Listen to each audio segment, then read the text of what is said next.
Hi everyone, this is lecture 16 for POS 273, International Relations, an online undergraduate course taught at the University of Maine. I'm the instructor, Rob Glover. So we've reached the point in the semester, in the course, when we're at the final lecture, and what I always try to emphasize in kind of closing out courses like this is how you can utilize some of the information that you've gained in this course going forward. So for today, you've watched 3 TED Talks dealing with different global issues. And what we'll really zero in on today is in part the substance of the TED Talks, because they are talking about important issues, but really what I want to zero in on is how we use some of this information that we've gained in the course to think about issues in the future, and how you can take some of the frameworks, some of the ideas, some of the information you've been exposed to, and actually utilize it in your own life. So what we'll cover today is, one, what are the biggest challenges we face in our global future? 2, the question of do we as a species have the resources, 1, and 2, the will to confront them?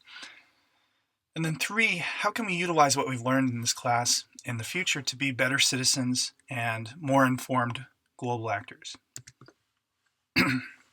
So the TED Talks for today, you had 3 TED Talks that I asked you to watch. If you haven't watched these yet, please just stop the lecture. They're brief, they're pretty engaging, and I encourage you to check them out before we go forward with the lecture, because a lot of what I say is going to relate to these talks. So please go ahead and watch these if you haven't already. You had 3 TED Talks for today. One by Joseph Nye. Joseph Nye is an academic. He's a researcher at Harvard University, and he was focused on global power distribution and some of the ways in which global power distribution is changing, what that means for the future of the world, and what that means for foreign policy. Second TED Talk was by James Hansen. James Hansen is a climate scientist, worked for NASA for many years, and was one of the pioneers in researching the relationship between CO2 emissions and global climate change. Produced a series of studies in the 1980s, some of the first studies linking our CO2 emissions to changing patterns in the climate, and making some projections about how that would impact us in the future that at the time were very alarming and were dismissed by many, but have subsequently become true.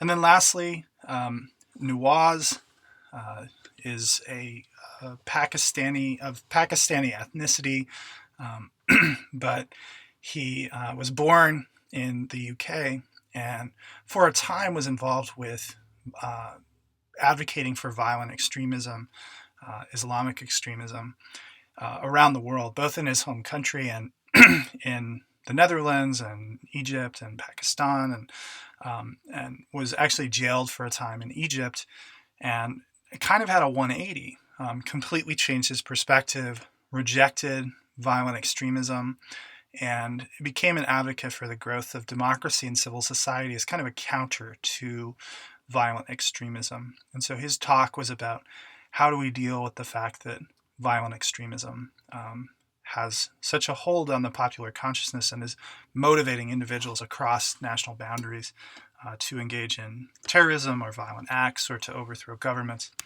So each of these speakers, each of these thinkers is dealing with important global issues. Could have chosen really any number of global issues. What I like about these issues is that they're dealing with difficult topics. They're dealing with large topics, nearly overwhelming challenges, and each of these has global implications. For Nye, it's the future of the global power distribution. For Hansen, it is the incredible challenge of global climate change. For Nawaz, it's global extremism and the ways that we have at our disposal to counter it. And so hopefully as you watch this, the information that you gained in the class was helpful, right? So ask yourself, did taking this class and thinking about the issues that you encountered in this class help you understand the topics addressed here? And 2, did you find yourself critically examining their arguments and assumptions? Hopefully the answer to both of those questions is yes, right? Hopefully, maybe if these were issues or topics or talks that you would have had very kind of shaky knowledge of beforehand, this course, which is meant to be a theoretical and a topical introduction to international relations, provided you with a really solid foundation to understand what the speakers were talking about, and also to go further than that and drill deeper into the claims that they were making and start to critically examine and question some of their arguments and assumptions. TED Talks tend to be very general, and part of that I think is the format. They tend to be about 12 to 20 minutes long. There's only so much specificity you can get into in that sort of time frame, and so they tend to make very broad generalizations. They tend to be pretty optimistic too, right? They present these overwhelming challenges, but very rarely do you watch a TED Talk and say, wow, everything is hopeless. Usually they present some kind of hopeful vision of the future, or at least a tool that human beings have at their disposal to confront some of these challenges. But maybe you were watching these talks and you started to think, that generalization that was just made, I think that's the type of thing that someone would have to go out and investigate further, right? Some of the claims that Nye is making about the global power distribution. Well, what really is the global power distribution? How do we measure power? How can we say so confidently that power is shifting from west to east, or power is becoming more diffuse and in the hands of more global actors? And there aren't the barriers to entry in terms of things like communication that existed before. Or Nawaz in particular, he says at one point that there's been this tremendous revolution in communications. There's been the advent of new technology through which to communicate ideas, and that global extremism has the upper hand. They're doing a more effective, a better job at exposing the world to their ideas than advocates for democracy and advocates for civil society and freedom of speech and freedom of religion and tolerance of difference, right? Well, that's the type of generalization that a good social scientist would look at and say, oh, maybe there's something to that, but how do we go out and investigate it further? What types of information will we need to verify whether that claim is in fact true or not? And those sorts of, that sort of drilling deeper and asking deeper questions is important, because if we accept these sorts of generalizations and then we make policy off of them, or we make political decisions or foreign policy decisions based off of those sorts of generalizations, and they turn out not to be true, that's incredibly dangerous, right? So you need a whole cadre of people and a cadre of citizens, people who are electing leaders and making their viewpoints known, that are willing to dig deeper and are willing to ask difficult questions and not accept generalizations at face value, not accept something that seems to be true without doing more investigation and looking for more evidence of that claim. There's a couple different ways that we can look at the different issues being talked about in these TED Talks. One of the things that we talked about in this class is levels of analysis. There's all sorts of different levels of analysis that if you're presented with an issue, you can look at it at the domestic level, the national level, the international level, the global level, right? And I think one way to start to categorize these different global issues is to think about levels of analysis. I think Hanson's talk is probably the highest level of analysis. He is talking about global issues, about planetary issues. He's talking about how we as a species really need to alter patterns of resource consumption to preserve a livable planet for future generations. That was something we talked about a lot in the lecture on the global environment. And here Hanson is really making that case that if we want to continue to exist in a world that is livable and is not subject to wild variations in weather, wild variations in climate, in which all of our coastal cities are not dealing with rising sea levels, in which Miami and New York and Boston and London and areas that exist, right kind of on the edge of their continents still continue to be our major urban centers and our major economic centers and our major political centers for the foreseeable future, then we need to change the patterns of consumption that we have adopted. And that's not just at an individual level, that's not just a specific country, that is as a species. If we need to confront this issue, then if we want to confront this issue, then we need to think truly in terms of our humanity, not just our national identity. So that's really a global and a planetary take on this issue. Nye is dealing more at the state, the interstate level. He's looking at how we as states may need to rethink concerns about global power distribution to avoid miscalculation and inaccurate fears. So, yes, power is shifting. And if we accept that, then that might lead us into certain policy decisions and a certain fear. If the United States has been a superpower for so long and that superpower status seems to be under threat, then maybe we start to react outward with a very aggressive foreign policy. And that's not what Nye wants to see. He wants us to think about ways in which power could be redistributed, but it doesn't mean that we're weaker or the world is less stable. It means that the power distribution is different, and only that. And it can actually be a positive. Everyone can actually benefit from some of the ways in which power is shifting. So the implications there are really for state level decision making. Individual states trying to craft their foreign policy in the context of a changing power distribution and the relationships between states. So how states think about their relationships to one another. Nawaz, I think it takes us down to the lowest level of analysis. He's looking at individual societies, and really he's looking at individual decisions. He's looking at how individuals, we as individual people, are drawn to extremism or drawn to democracy, and how societies create the conditions for us to be responsive to and supportive of extremism or responsive to and supportive of extremism. He talks about the age of behavior, in which identity is not based on, as it has been in the past, ethnicity or religion or national identity or citizenship, but it's rooted in behavior. It's rooted in patterns of behavior that we share potentially across national borders, right? Al-Qaeda has no national origin. It is a global network. ISIS has no national origin. It is a global network of actors.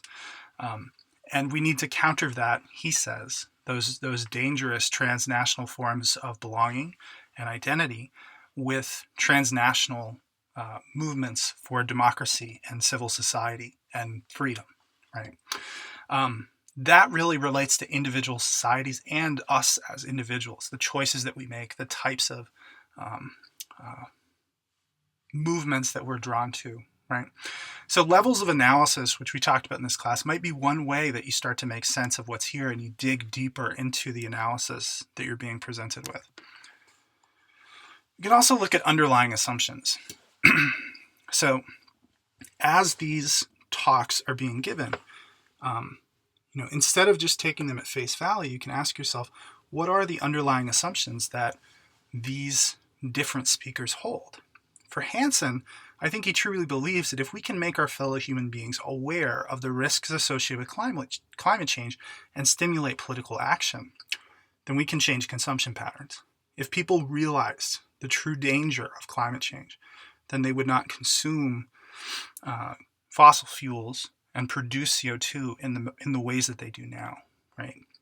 And he says he felt this responsibility incumbent upon him because of his grandchildren, his thoughts about future generations, to really make the case that this is dangerous and the science we now understand, and we don't know how much time we have at current patterns of consumption that we can continue to live in an environment, continue to have a planet that's hospitable to human life. So that really is an underlying assumption that it's just about lack of information. People are risk averse. If you start to talk about really fundamentally threatening patterns of environmental destruction, then people will change. And he believes that he's part of that change and others need to be part of that change. For Nye, there's an underlying assumption that the bad decisions of states that threaten global security, that introduce disorder, that threaten peace, are rooted in fear, and they're rooted in miscalculation about power and interests, right?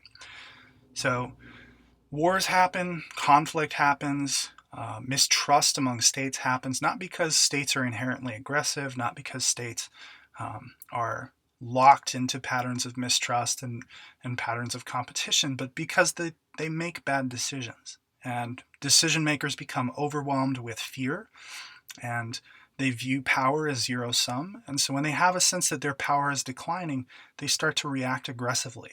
And that can be incredibly dangerous, right? That's very much in line with the liberal point of view, right? The liberal theoretical perspective. And it's very much a reaction against the realist perspective on international relations. Lastly, Nawaz really does believe, operates with a core assumption, I think probably based in his own personal experience, that human beings will choose democracy over extremism if they're presented with a compelling, authentic, localized narrative. So if you can tell a story to a person about the value of democracy and why they should choose democracy and why democracy should be really the only acceptable choice in a compelling way that strikes them as authentic and springs up from the grassroots as opposed to an argument for democracy that is imposed from above, then human beings will choose that. Democracy under those conditions will always beat out extremism. And here I think his own personal experience of being a young person that was drawn to extremism and participated in extremism for over a decade, and then was presented with a compelling narrative for the value of democracy and revoked his belonging to extremist elements. I think that's really important for him in why democracy will win out over extremism. But that's an assumption, right? And if that assumption turns out to be wrong, if individuals presented with democracy and presented with extremism in compelling narratives will choose extremism, then simply creating civil society, empowering grassroots local movements isn't going to be enough. There'll need to be the use of force. So if his assumptions are flawed, it has an entirely different set of implications for how we go about this very important foreign policy goal and domestic policy goal for many states of democracy promotion. The last piece of this that started to get into with some of those last comments is policy implications. So as I said, the TED Talks, because of their format, tend to be very, very general, right? So they tend to be very general, but as a result of that, they don't really lay out policy implications. All the arguments that are being made have policy implications. We could look at them and say, well, there is some policy that you would seek out or try to enact as a result of these claims. But they often don't articulate those directly in TED Talks. There's just not enough time. Policy can be kind of complex. And I think really the objective of a TED Talk is for it to be pretty general. Hansen, I think, is the most explicit. He does lay out a policy. He talks about a fee and dividend system that would attach a cost to the environmental costs associated with carbon emissions. Currently, there are environmental costs with carbon emissions. There always are environmental costs. But no one is paying for those costs in terms of value added to the use of them. So you're being shielded from the cost of consuming fossil fuels, the real environmental costs. If we figured in the environmental costs associated with fossil fuel use, gasoline would be a lot more expensive, oil would be a lot more expensive, electricity coming from non-renewable sources would be more expensive. And the companies that are producing these goods are lobbying very effectively to ensure that the true costs are not borne by the consumer and they're not borne by them, right? That ExxonMobil and these other massive corporations are not paying the environmental costs associated with their product.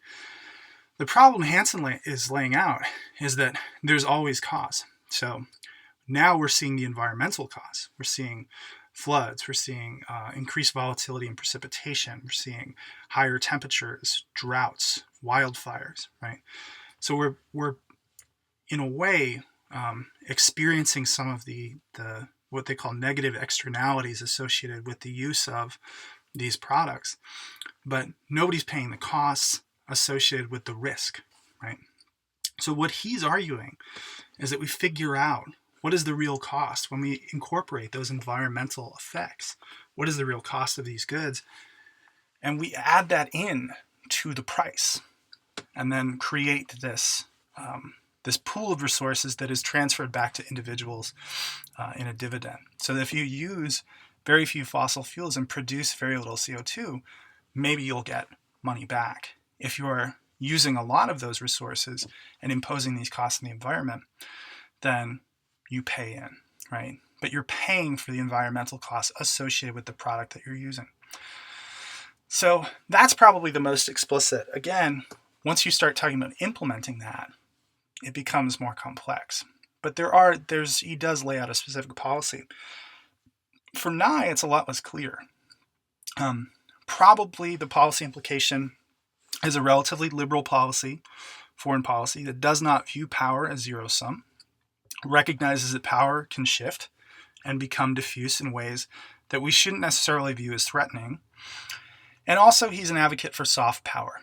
He's an advocate for using one's status in international relations to compel others to think in the same way that you do, to recognize your interests as their interests, but you don't force them into those decisions. You don't do so through threats or coercion. You don't do so through positive inducement where you're paying them to support your ideas. You actually convince them, persuade them of the value of your ideas, and they adopt those ideas. That's a pretty liberal idea. For Nawaz, it's really hard to think about what the policy implications would be. Certainly, supporting social movements around the world that are promoting democracy in local settings, advancing those localized narratives of democracy, making the case against extremism, why extremism is dangerous, and then supporting democracy as a framework for decision-making rather than electoral choice. So Nawaz talked about that. The problem with elections in places like Egypt or places like Iraq is that democracy is viewed as one choice among many. You choose democracy, you choose the military, you choose theocracy. It's just another choice. It's not the framework through which everything happens in the ways that it is in advanced democracies like the United States or Western Europe, right? So how do we create democracy as what's sometimes those that study democracy call the only game in town? How do you make democracy the only game in town? How we would do that in terms of policy, it's not overly clear. It's very hard to think about what that would mean, what types of policies you would support. But you should think about those things. It's great to have a wonderful argument for something that sounds good, like protecting the environment or thinking about power in new ways or promoting democracy. But how do you actually do it? How do you put it into place? And what works and what doesn't work? That's a lot harder. And that, hopefully, a class like this has given you some of the tools to think about, okay, what would this actually look like in practice? So the question you have to ask after you think about policy implications is, do we have the resources, do we have the will to confront global issues? This class has raised a lot of questions about that. A big question that has come up in here on several different occasions is, what is the role of the state in addressing these issues? We've encountered numerous issues in which the state seems to be pretty ineffective. The state might not be the best actor to address some of the issues that the global community confronts.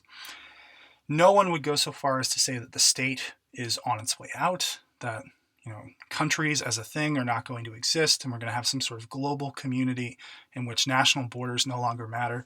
That's a ridiculous argument, right? No one is arguing that. But there is the question of what other actors are going to need to be involved. So, yes, states matter, but what are the sub-state units that matter? How do they get involved in the global community? How do NGOs get involved? How do international organizations, of which we've discussed many, get involved? How do regional organizations like the European Union get involved in addressing these issues? And how do you coordinate all of these different actors?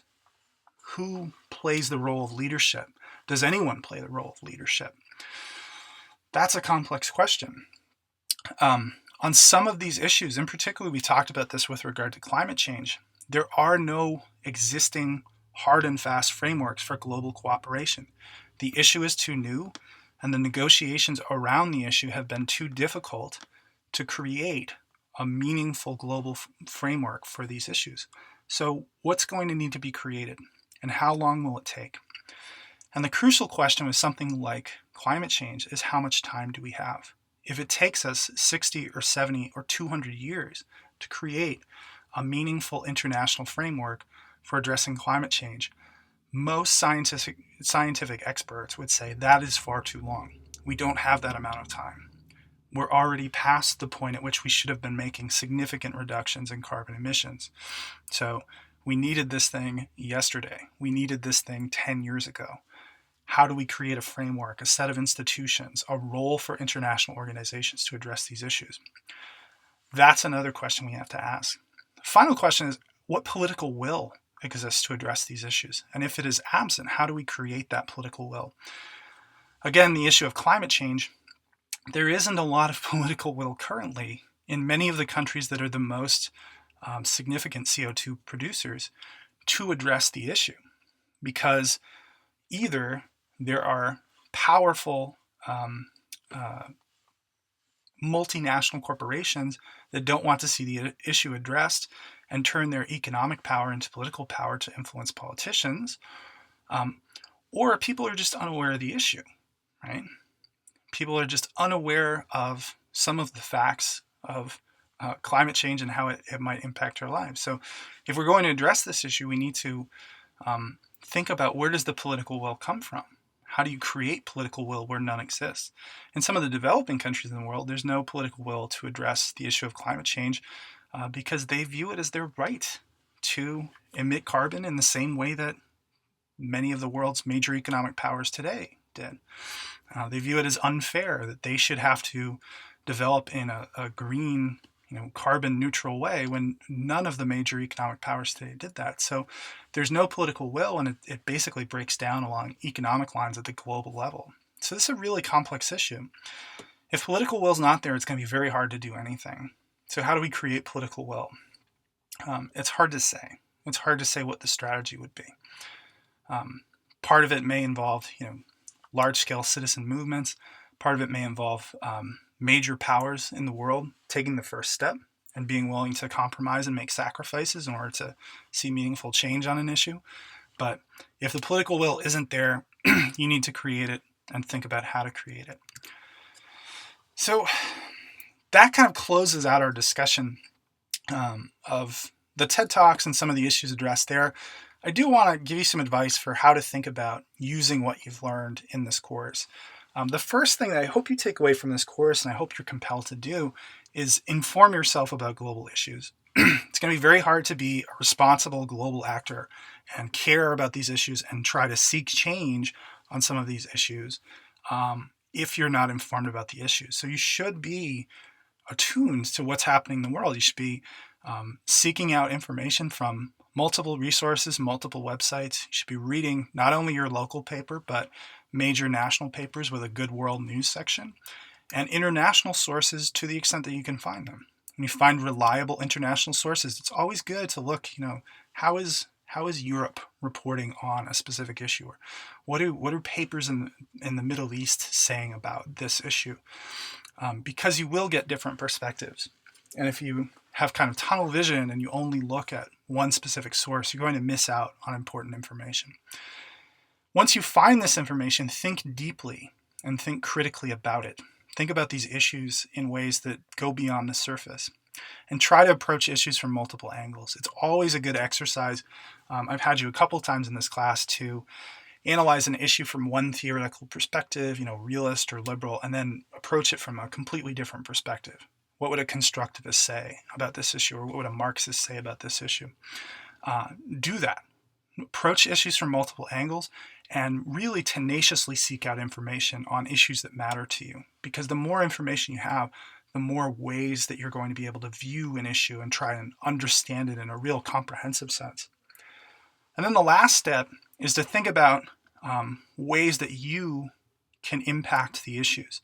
And sometimes, particularly for big, complex international issues, it might be minimal. But there's always ways that you can impact the issues. It might just be learning more. If you want to take more courses on international relations, there's an array of great courses that deal with specific topics that we might have just barely touched upon in this course, so you can learn more, right?